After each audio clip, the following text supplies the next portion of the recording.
Good morning guys! So yun, binisita ko na naman ang ating mga hita. Yun pala, so bumili yung disawa ko ng hito para alagaan namin para magpalaki kami ng hito, di ba? Ito try namin magpalaki ng hito. Kasi nakikita ko sa Facebook, ang daming nagpo-post ng mga hito, magpapalaki sila. Ganon, tapos nagbebentan sila ng mga fingerlings. Ang tingin ko sa fingerlings, ibig sabihin ng fingerlings ay yung maliliit pa lamang. Ayun, so ang binili namin ay 4 inches. Ewan ko, may mga maliliit ata dyan, may malalaki. And tignan nyo guys, 200 pieces na yan. At yung 200 pieces na yon, kanti lang pala yung ma-occupy niya doon. Pero sabi naman yung sawa ko, pag lumalaki sila, ay sana lumaki sila agad-agad, di ba?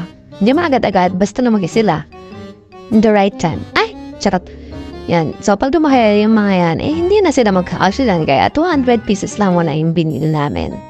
At ang 4 inches pala na fingerlings ng hito ay 4.5 pesos. Ayun. So, ayun lang. Bye-bye.